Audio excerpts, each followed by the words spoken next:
Right, so welcome back to another video on this channel. Today we have my Premier League Game Week 10 predictions for this weekend of Premier League football, as I normally do now on the Friday before the games actually do kick off. And yeah, quickly before we get into this video, I just want to obviously ask you guys to subscribe to the channel as per usual. We are closing in ever so slightly in on the 750 goal mark, so yeah, any subscription you guys do make would help us out massively on the way to achieving that goal. So yeah, just please help us out on the channel and do subscribe. And yeah, also make sure to leave a like on the video as well. 10 to 15 likes would show me if you guys actually want this series to continue and that you are actually enjoying seeing this series on the channel. And yeah, let's get straight into my Premier League Game Week 10 predictions. And yeah, actually before we get into these predictions, I just want to quickly say something as well that I've just remembered. Rest in peace to Diego Maradona, man, because what an absolutely unbelievable player he was. I mean, there's very rarely players that'll ever do the things he did in the football pitch, and obviously it was really sad to see that he died on Wednesday evening. And yeah, rest in peace to him, man. I mean, it was absolutely horrible loss for football, and 2020 just keeps taking these incredible people away from us. And yeah, rest in peace Diego Maradona. But yeah, let's get straight into these predictions now, starting with the Friday night football, the game that is taking place tonight, of course, and that is Crystal Palace versus Newcastle. Now, Palace did lose to Burnley last time out, giving Burnley their first Premier League win of the season, but I would cut them a bit of slack because obviously they were missing Wilfried Zaha, who does currently have coronavirus and will again miss this match as well, which is absolutely massive for them. It's two sides that I really think will struggle for goals today. I mean, Newcastle struggle for goals regardless, even with the firepower they have up front with the likes of Callum Wilson and Alon Saint-Maximin. And yeah, especially with this Palace team missing Wilfried Zaha, I mean, they'll really lack a cutting edge in this game. I think there'll be very little goals. I think it'll be a quite dull game, and overall I'm going to go for Crystal Palace 1, Newcastle 1. Now on to the Saturday games, and the first one on Saturday at the lunchtime kickoff is Brighton and Hove Albion versus Liverpool at the Amex Stadium. Now Liverpool haven't really actually looked like they've suffered from their injury crisis just yet. I mean, I thought they'd go and get slapped up by Leicester at Anfield last Sunday, and obviously they slapped up Leicester, winning 3-0, and just being absolutely comfortable and just completely outclassing this Leicester side, who have looked very good themselves this season. They did lose to Atalanta, of course, at Anfield during the week 2-0, but if I'm being perfectly honest, they really did put out a second string team, and obviously the team that played then will not be the team that plays against Brighton on Saturday. Brighton did get a great win against Aston Villa themselves, obviously winning 2-1 at Villa Park to take the spoils, but they are missing Tariq Lamptey, who did get a late red card against Aston Villa and of course will be suspended for this game, which is a massive loss for them because he's very important down that right hand side. And I do think Brighton will score in this game. I think they will cause Liverpool a few problems here and there, but overall I think that Liverpool will just have too much firepower for this Brighton defence, especially because Mohamed Salah is back in action in the Premier League. And yeah, I think this game will end Brighton and Hove Albion 1, Liverpool 3, a comfortable win for Liverpool, which will of course put them top of the league until the game on Sunday between two teams that we'll get onto in a minute. Next game, the 3 o'clock kickoff on Saturday, Manchester City versus Burnley. Now of course Burnley did pick up their first Premier League win of the season against Crystal Palace on Monday Night Football, which I actually did predict right last weekend. I just want to point that out. City on the other hand, very, very disappointing, a 2-0 defeat to Spurs on the Saturday, and they're really going to want to bounce back from that after what was a really disappointing performance, as I said, last weekend against Spurs. But yeah, as we discussed during the week, I mean, City just don't really look the same team they were under Pep Guardiola a few years ago when they were walking away with the Premier League title. And yeah, as I said, Burnley will want to continue the momentum of that first win they got last weekend against Crystal Palace. However, they are missing their goalkeeper Nick Pope, who is a massive, massive loss for them in this game. And yeah, overall I think that City will just respond after that disappointing display against Spurs last weekend, and I think it'll be a comfortable enough win for them. I think it's going to be Manchester City 3, Burnley 0. Next up we have what could potentially be the game of the day on Saturday, and that is Everton versus Leeds, which I am going to be part of a watch along on It's Foles channel. I'll leave a link to his channel down in the description below, so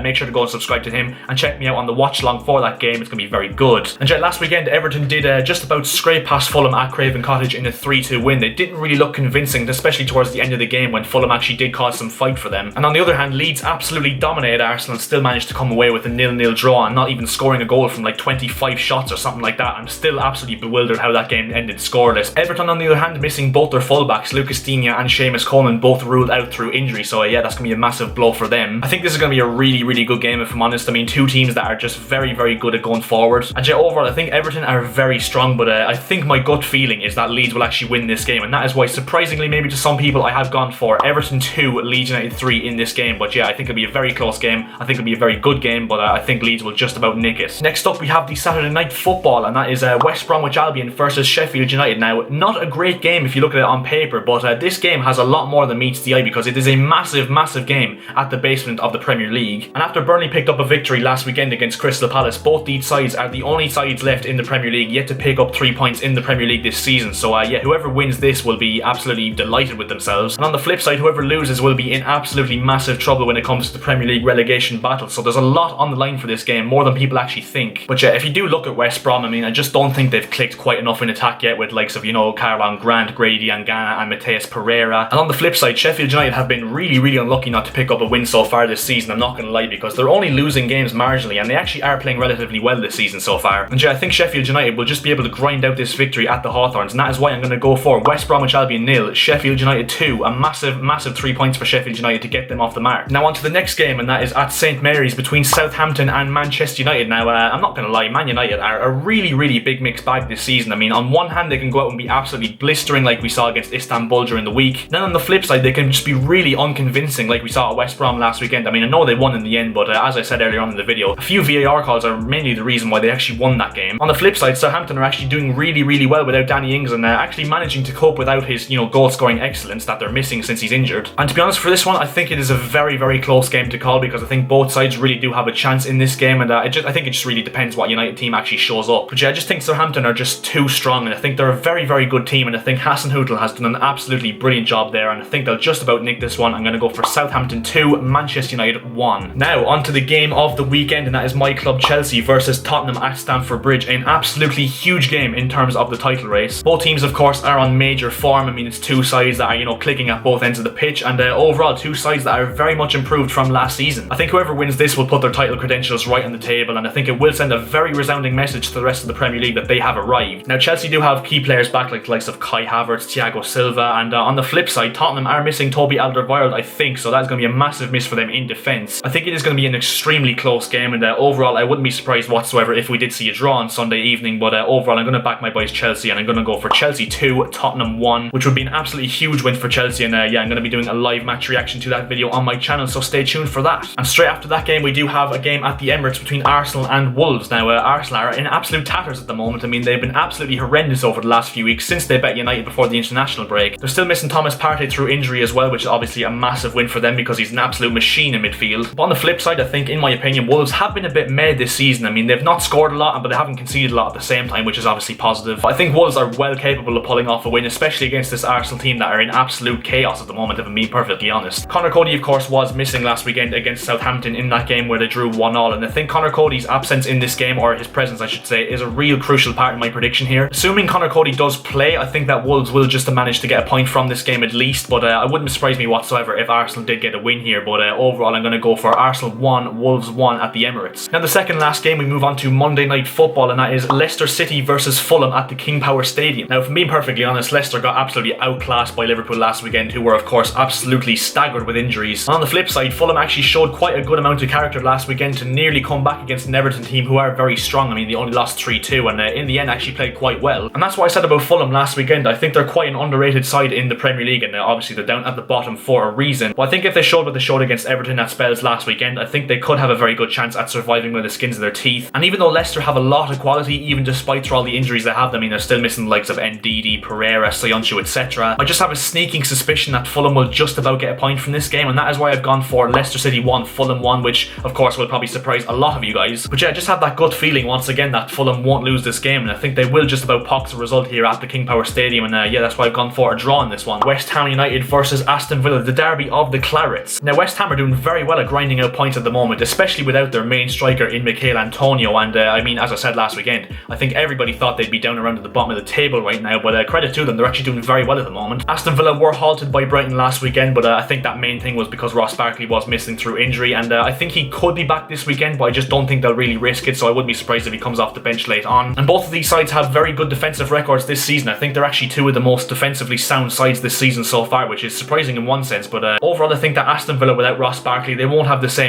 conviction going forwards, and I think that West Ham will just about nick this one. And yeah, overall I'm going to go for West Ham United 1, Aston Villa 0. Now, obviously I could get this completely wrong, and Aston Villa could have Barkley actually starting and could tear West Ham to pieces, but overall I think that's just what my gut feeling is. But yeah, those are my Premier League predictions for the game week 10 now. Obviously, if you want to leave your guys' predictions down in the comment section below, feel free to do so. I'm quite interested to see how you guys think this weekend will go. And yeah, as I said at the start of this video, if you could subscribe to the channel, that'd be very much appreciated. We are looking to hit 750 subscribers as soon as we possibly can, and yeah, it just costs absolutely nothing to subscribe, believe it or not. Also, make sure, as I said at the start of this video, to like the video as well, as it lets me know if you're actually enjoying this series and want to see it more often. 10 to 15 likes would be massively appreciated, and I'll see you guys in my next video. See ya.